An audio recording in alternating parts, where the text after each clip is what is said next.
Hello and welcome to the Network News. I am Olajide Bedlo. Musa Abakar will be keeping us up to speed with the latest in the world of business. Musa, what do you have for us this night? Nigeria's inflation eases to 16.05% in October as equities market begins the week in red. All right, many thanks, Musa. Meanwhile, Ayo Deji, market is a sport update. Ayo, what next after the Super Eagles defeat from Congo? Well, it's a new charge by President Bola Tinubu for them to re-energize and go for the AFCON glory. Many thanks, Aya. Remember, you can watch this broadcast live on our website, nta.ng/live, and on our other social media handles displayed on your screen. Our President Bola Tinubu has declared his administration's resolve to provide the institutional and material support that will enable Nigerian courts perform their duties with dignity, confidence, and efficiency. The President believes such support is necessary to renew Nigerians' hope in the judiciary. It was at the opening session of the 2025 All Nigeria Judges Conference by the National Judicial Institute in Abuja. State House correspondent Musbah Dan Wahab reports. The chief of the executives and president of a nation in the midst of men and women of the bench, regarded as the pillar of rule of law and democracy. They are here hoping to reinforce a confident judiciary once again. But these are days when the common man is apparently nursing doubt in his supposed last hope. There are public concerns about delays in the dispensation, integrity, and access to justice. President Bola Tinubu recognizes the judiciary for standing firm as the stabilizing force of national life, but equally acknowledges the growing unfavorable perception of the public on the judiciary. No amount of reform can succeed if integrity is compromised. Justice must never be for sale. The bench must never become a sanctuary for compromise. Corruption in any form or any arm of government weakens the nation, but corruption in judiciary destroys it to the core. When justice is compromised, government loses its integrity and democracy loses its foundation. And now that the members of the bench seek to strengthen their confidence, President Bola Tinubu offers his administration support towards improving their working and living conditions for a much better administration of justice that will in turn earn public trust and confidence. The executive, the legislature, and the judiciary must remain united by purpose, even when separated by function. My administration believes that a judiciary that is strong in capacity, efficient in process, and uncompromising in integrity is not merely desirable, it is indispensable to the survival of our democracy and prosperity of our nation. We cannot build a just society without a fearless and functional judiciary. In this period, we have resolved to provide institutional and material support that will enable our courts to perform their duties with dignity, confidence, and efficiency. Chief Justice of Nigeria, Kudirat Kekereekun, equally recognizes the challenges confronting the judiciary and believes the discourse here will contribute to the ongoing reform in the sector. We must be the example we seek to inspire. The robe we wear must never be a cloak for impropriety, but a symbol of incorruptible honor. With collective will, renewed commitment, and divine guidance, we shall succeed in restoring the dignity of our noble profession. As the judges of the superior courts in Nigeria brainstorm here, President Tinubu expects transformative resolutions that will ensure Nigeria's judiciary continues to stand as the conscience of a nation and guardian of its democracy. In Abuja, Musbao and Wahab, NTA News. And away from the judiciary, President Bola Tinubu has affirmed that various reforms targeted at strengthening the economy and relevant institutions will secure the future for Nigerian youth and empower them with skills that will make them globally competitive. The president, who received the Duke of Edinburgh, Prince Edward, at the State House this Monday, noted that youth remain central to the repositioning of the economy, and their ownership of the key reforms will lead Nigeria into a great future. He acknowledges youth development as the central focus at the G20 summit coming up later this week, and said Nigeria is strengthening the economy for the sake of youth. President Tinubu added that his reforms are about growth and prosperity for the nation, which takes into full consideration demography and skills development. He cited the Education Loan Fund instituted by his administration to ensure that no youth drops out of his education pursuit because of financial challenge. President Tinubu noted that the reform spans various sectors of the economy with a larger vision of promoting harmony among all stakeholders and ensure long-term synergy to meet targets. Prince Edward, as chairman of the Duke of Edinburgh's International Award Foundation, was in Abuja to brief the president about the international award that is scheduled to take place in Lagos. Nigerian Minister of Youth Development Ayodele Olawande speaks on the benefits of the event.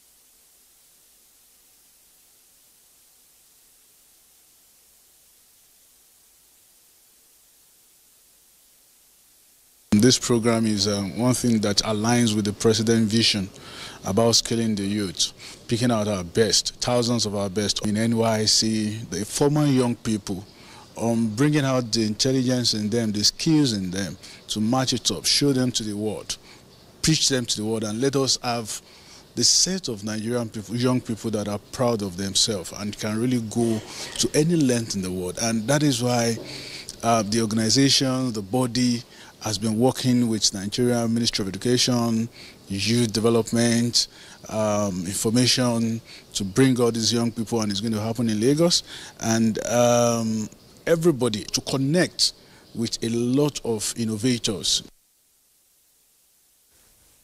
Nigeria is set for more intra-African trade relations. This follows the inauguration of the Customs Pact, the Partnership for African Cooperation in Trade. Vice President Kashim Shettima at the opening ceremony commended the Nigeria Customs Service for hosting the meeting, which is expected to bring a shared mission into focus with the theme, Breaking Barriers, Building Bridges. State House correspondent Abdurrahman Jibrila reports.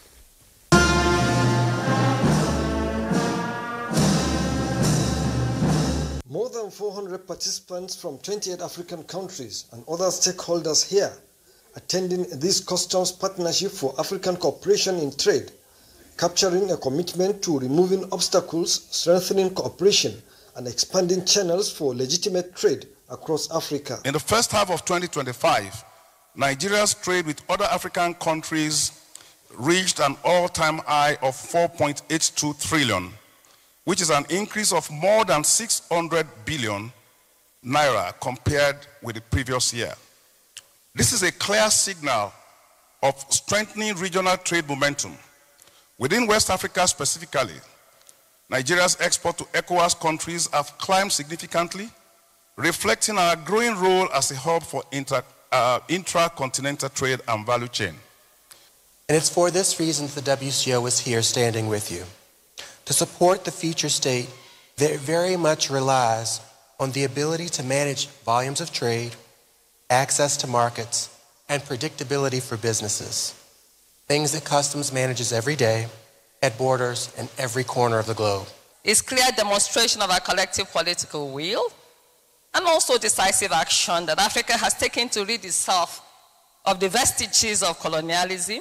Here, Nigeria and the African continent stakeholders are reaffirming commitments to deepen cooperation that protects the economy, supports traders and economic operators, enhances intra-African trade, and strengthens the foundation of continental growth. Our vision must translate from conference halls to the daily experiences of traders, manufacturers, logistic operators, and farmers.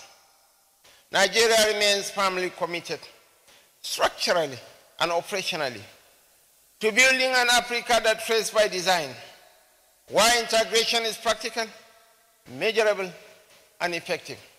Our ambition is simple: a continent where borders facilitate opportunities rather than inhibit them.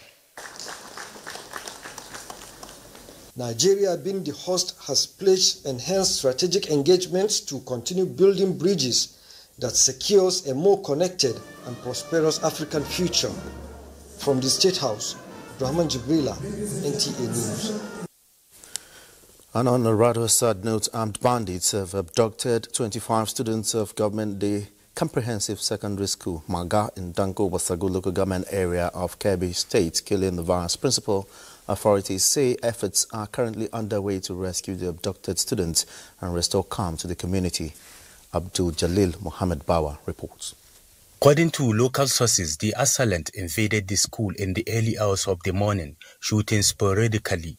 In the chaos, 2 staff of the school were reportedly gunned down while trying to protect the student. As I peeped through my door, I saw people everywhere surrounding it, begging me to open it for them. Governor Nasir Idris, who visited the scene, condemned the act in strong terms, describing it as barbaric and unacceptable. We also assured them that let them have confidence in us, and we will make sure that the security agencies will do everything possible to do the needful. Security agencies have since launched a manhunt to apprehend the perpetrators and uncover the abducted student. Community members are urged to provide useful information to aid ongoing investigations. In Maga of Dankuwasagu local government area of Kebbi State, Abdul Jalil Mohammed Bawa. Meanwhile, President Tinubu condemns the attack of students and the killings of an official at the government girls' secondary school, Maga, Kebbi State, and direct security agencies to locate, rescue, and safely return the students and to ensure that the perpetrators face justice. A statement by the Minister of Information and National Orientation, Mohammed Idris, says the federal government expresses deep concern and solidarity with the families of the female students abducted. The federal government assures Nigerians that strengthening internal security remains a top priority. The federal government urges the military, police and intelligence agencies to be more effective in preventing these attacks and respond with greater speed and precision whenever threats arise, as the government is reinforcing cooperation with regional partners through ECOWAS and African Union and the multinational joint task force to secure the borders and disrupt terrorist and criminal networks. The National President, Christian Association of Nigeria, CAN, Archbishop Daniel Okon, wants adherents of various religions to ensure harmonious living for rapid socio-economic development of the country. This was during the 4th quarterly meeting of the National Executive Council in Jos. Ijoma Zomina reports. The 40th quarterly meeting attracted CAN officials from across the country to Jos to discuss issues of peace and unity among leaders and adherents of various religions. The meeting expressed concern over insecurity in parts of the country and urged stakeholders to redouble efforts in restoring lasting peace for development. We encourage each and every one of us who is committed to establish peace in our country to continue, because we have no other alternative. Nigeria is our country. We do not have any other country. So let us continue to work hard to make sure that we stand against anything that will frighten people. I'm expecting that the aftermath of this meeting, this August meeting, will be that the blessing of God will break forth upon Plateau like never before, and God will bring us closer to stability and peace. We are trying to correct the anomalies that have happened.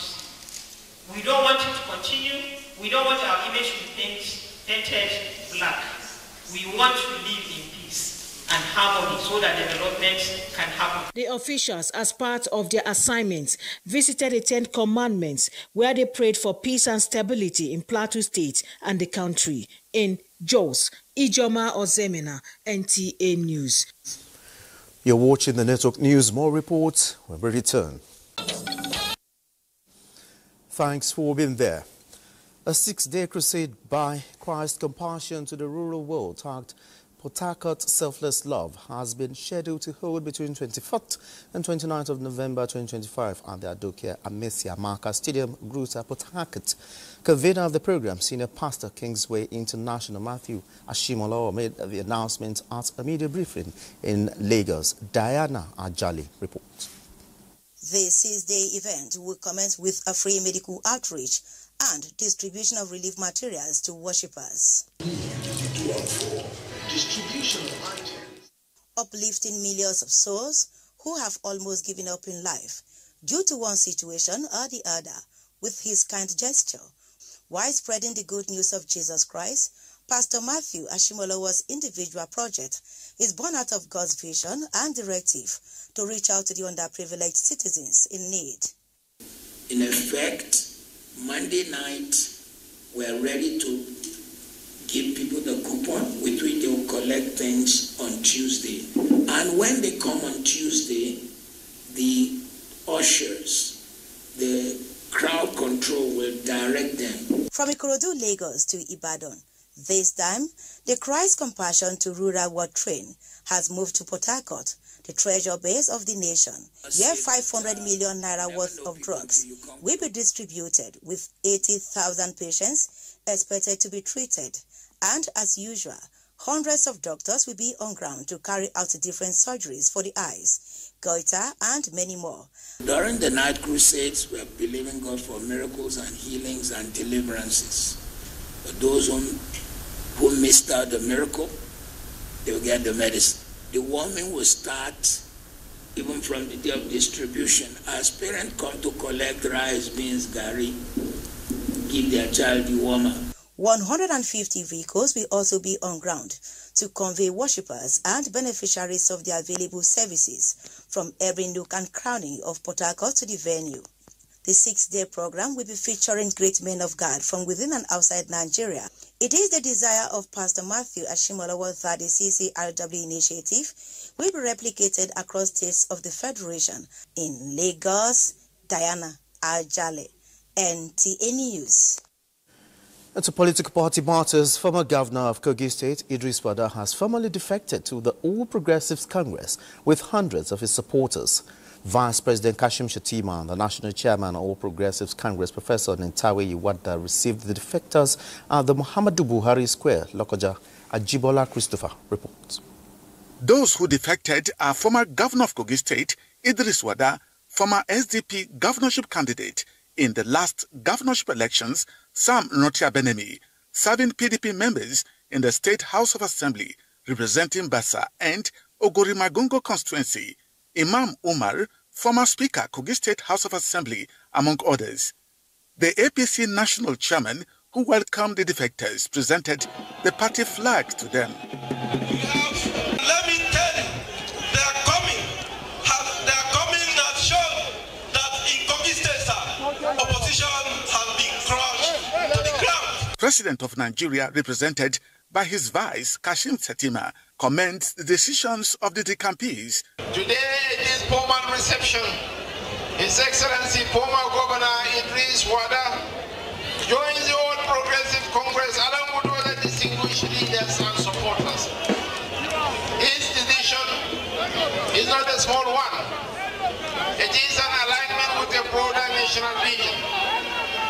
It is a recognition that Nigeria needs large and stable platforms to confront the challenge before us. Responding on behalf of the Dekampi, former governor of Kogi State, Idris Wada, expresses gratitude for crossing over to the All Progressive Congress. The reasons for crossing over are numerous, and there is no time for me to explain them to you.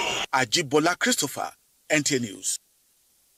And meanwhile, the newly elected factional national chairman of the People's Democratic Party, Kabiru Tanimu Turaki, is asking for police protection for the party's National Working Committee ahead of its inaugural meeting scheduled for Tuesday, 18th November 2025.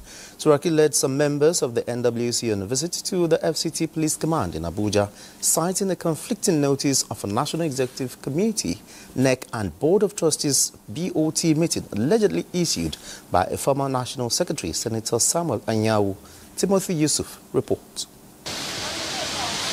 The two factions of the People's Democratic Party had separately scheduled meetings for this Tuesday at the national headquarters of the party in Abuja. A recipe for crisis.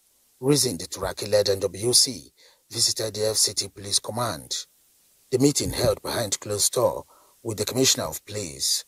After the meeting, Turaki described the notice as an attempt to cause confusion, noting that it was slated for the same date, time and venue. As leaders, more than any other person, we want peace to be sustained.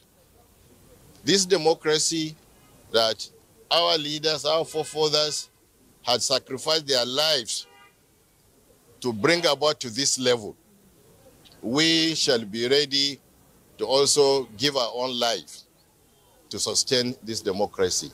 He emphasized that those issuing the parallel notice of meeting were no longer members of the party, recalling that their expulsion was ratified at the recent National Convention in Ibadan. Timothy Yusuf, NTA News. And away from political party matters, the House of Representatives Committee on University Education rounds off its oversight in the South-South geopolitical zone, advising vice-chancellors of universities to desist from violating the constitution and financial regulations, but instead align with the present administration's policy on value reorientation. National Assembly correspondent Muhammad Rabiu Ali has details. Examining the reports of the Federal University of Twike in Bayelsa State, committee members classified it as incomplete as it relates to budget performance and funds utilization. In 2023 is 1,101,347,500 naira. Is that? Yes. You utilize 1,047,567 naira 072.34. There is no need, because I have emphasized, I read out, you know these things. It's not, you are not doing it out of ignorance of the law. You are doing it, it's deliberate now. You know that what you did is wrong. We have a lot of oversight given what we are seeing in the document, and I want to request if we can withdraw parts of the document and resubmit, if that will be pleasing to the committee. Rounding off the oversight at the University of Benin, the management admitted some infractions in the submission. The total IGR from January to December, where is it? You can refer me to it. It's not there. You understand now? So at the end of that, there must be summary of all these things. The committee will in the coming days submit its findings from the oversight at the plenary. Muhammad Rabiu Ali, NTA News. Some prominent and distinguished Nigerians who have demonstrated exceptional leadership qualities, foster national pride, uplift the vulnerable communities, defend freedom of expression and inspire generations to build a stronger and more united Africa in their unique ways have been recognized for their outstanding contributions. It was at the 2025 Nnamdi Azikiwe Prize, known as the Zik Prize. Diana Ajale reports that governors Peter Mba of Enugu, Ademola Adeleke of Osun State emerged best in good governance. Our First Lady of Kwara State, Ambassador Olufolake Abdulrazak, clinched the award for humanitarian leadership. It's not just a leader.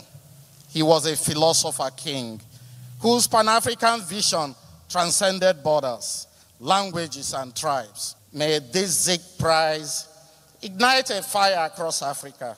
Established in 1995 with the aim of promoting visionary leadership and to commemorate Nigeria's first president, Dr. Nnamdi Azikiwe, a man that stood as a major driving force behind the country's independence. The Zik Prize is one of Nigeria's prestigious awards designed for selected prominent individuals and organizations with exceptional qualities. We gather to celebrate excellence, service, and vision. These are virtues that defined Dr. Nnamdi Azikiwe, the great Zik of Africa.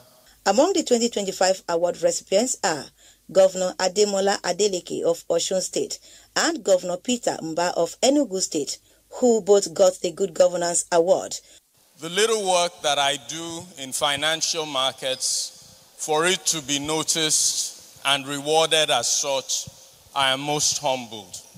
An award in the name of the Great Zik of Africa is a very big award, and I am very grateful.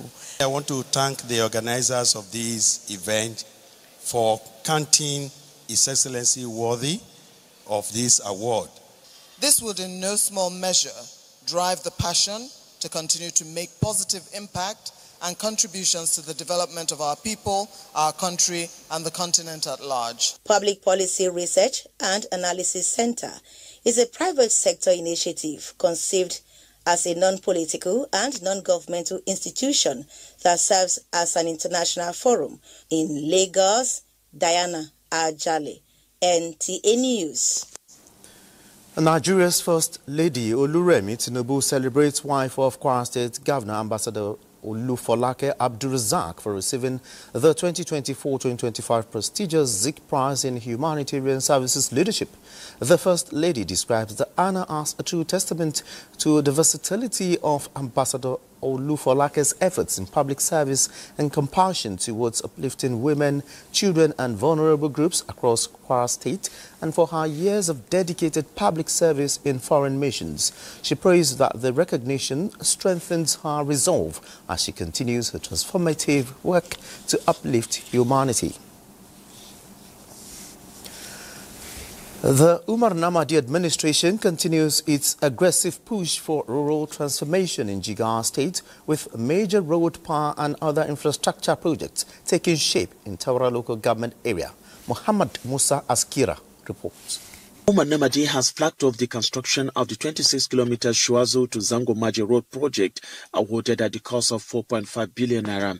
The road, which links several hard-to-reach agrarian communities, forms part of the 200 kilometers of feeder roads awarded in 2025 by the Namadi administration at a combined cost of 55 billion naira, with Taura alone accounting for 10.9 billion naira. This feeder road has been constructed so as to allow access to people at the rural communities so that they can be able to transport their farm produce to the nearest market. In a major boost to rural electrification, the governor also inaugurated electricity supply to 104 towns and villages in Taura local government, effectively ending nearly 20 years of blackout in the area.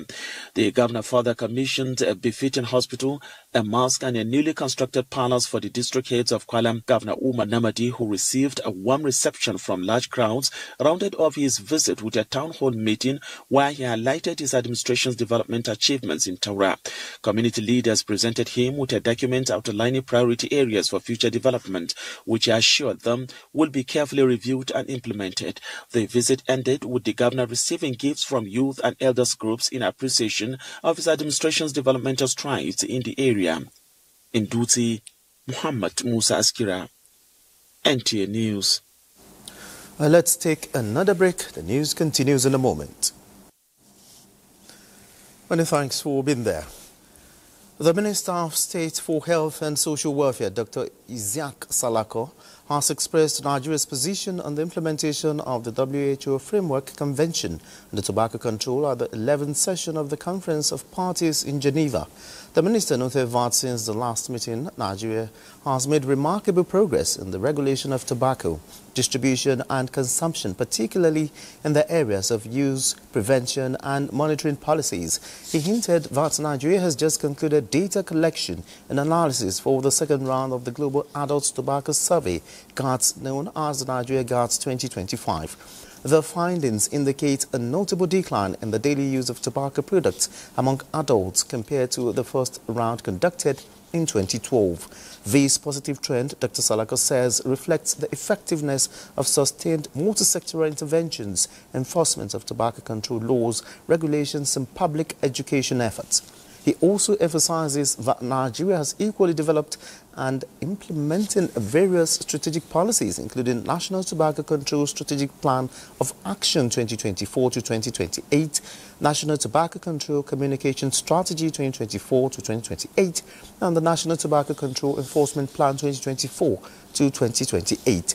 Dr. Salako asserted that Nigeria has advanced the implementation of the Article 19 of the Convention on Liability, which encourages parties to hold the tobacco industry legally and financially accountable for actions that undermine public health. Road safety experts across Africa are calling on governments to give more attention to road safety infrastructure, prioritize speed management and implement strong action against road traffic crashes in the continent. This was at the International Road Crash Victim Africa Conference in Abuja. Oyeyemi Ajayi reports that the event was organized by the Federal Road Safety Corps and the Kwabdas Road Safety Demand. Road traffic crash remains the #1 cause of death worldwide, with overspeeding identified as the major cause. At this International Road Crash Victims Africa Conference, it was revealed that 95% of roads in Africa fail to provide acceptable level of service for pedestrians. The service of plans like the New York is to have efficient and effective utilization of the existing road by constructing more of walkways and cycling lanes for the cyclists, bicycles, and also the pedestrians to utilize. Africa's road crash victims are not alone. Their voices matter, their rights matter, their lives matter. But who are the victims of these crashes? 78.8% are male, and they're all usually under 50, between 30 and 40, our most productive workforce. They entreat state governments in Nigeria to dedicate about 1.5 to 3% of their budgets to road safety infrastructure. I'm pretty confident that to a large extent we are going to solve the problem of biking. Kaduna, Niger, Jigawa, Ogun and Oyo states were pinpointed as states with deadliest road traffic crashes. The theme of the conference is gathering the world in Africa for road crash victims. Oyeyemi Ajayi, NTA News. Now let's do some business with Musa Abubakar. Musa. Thank you, Olajide. Nigeria's headline inflation has continued its downward trend, easing to 16.05% year-on-year in October 2025 from 18.02% in September. Muplan Dakok reports that this marks the 7th consecutive month of decline. From the National Bureau of Statistics shows that headline inflation fell by 1.96% to 16.05% in October 2025. On a year-on-year basis, the October inflation rate stands at 17.82%, lower than 33.88% recorded in October 2024. However, on a month-on-month basis, inflation rose slightly to 0.93%, up by 0.21% from 0.72% recorded in September. Food inflation also showed relief, with the average annual rate dropping to 13.12% in October, 26.04% lower than the rate recorded in October 2024. The National Bureau of Statistics attributes the sharp decline in annual food inflation largely to the change in the base year. Muplang Dakok, NTN. The federal government, in collaboration with the Pan-African Alliance of Small and Medium Industries, have assembled researchers from across Africa with a view to building sustainable and quality-driven cassava industries on the continent. This was at a conference in Abuja where stakeholders believe Africa will not industrialize on the back of commodities alone, but on value addition. The future of Africa's cassava industry is bright. but it depends on the decisions we make today. The time for Africa to transform cassava from subsistence crop into a continental industrial powerhouse is now. In Nigeria, it's a golden era. We are ready to fund any production activity because that is the surest banker of generating growth and contributing to economic prosperity. And to the capital market, Nigeria's equities market opened the week on a softer note as the Nigerian exchange NGX ended the first weekday of trading in negative territory despite active market participation. Investors exchanged 388.17 million shares valued at 31.14 billion naira across 28,485 deals, bringing the overall market capitalization to 93.2 trillion naira. Market sentiment was mixed, with a handful of small and mid-cap stocks lifting the gainers chart. Sovereign Trust Insurance topped the table with a strong 9.97% gain to close at 3 naira 20 kobo, while NCR Nigeria and Tantalizers followed with 9.96% and 9.81%. However, heavyweights in the industrial and conglomerate sectors dragged the market southward. Dangote Cement led the losers with a steep 10% decline to 534 naira 60 kobo, while Nigerian Enamel Wear fell by 10%. Transcorp Nigeria shed 4.66% and ICO Insurance dipped 4.11%, sealing the market's negative close. That's the business segment for today. The news continues after the break. Glad to know you're still there now. Over to Ayo Deji Makede for sports update. Ayo. Thanks so much, Olajide. President Bola Tinubu hails the Super Eagles for their determination and spirited performance in the World Cup playoffs, despite the heartbreaking penalty shootout loss to the Democratic Republic of Congo in Morocco. President Tinubu acknowledged the pain of missing the FIFA World Cup for the second consecutive time, emphasizing the importance of unity and support for the team as they navigate this difficult moment. He challenged the team to channel their resilience into reclaiming Nigeria's lost football glory at the Africa Cup of Nations scheduled for December 2025 to January 2026 in Morocco. Similarly, the Nigeria Football Federation has apologized to President Bola Tinubu and devoted fans of Nigerian football for the disappointing performance at the playoffs. Elsewhere, Nigeria's 1987 African Junior Basketball champions reunited after decades, gathering not only to remember their historic victory, but to honor the discipline, sacrifice and shared dream that shaped their legacies. The class of 87, who left their footprints in different sectors of Nigeria's development, turned up for an exhibition match, which heralded a night of recognition. The celebrations rekindled the spirit of unity and excellence that defined their journey through the years.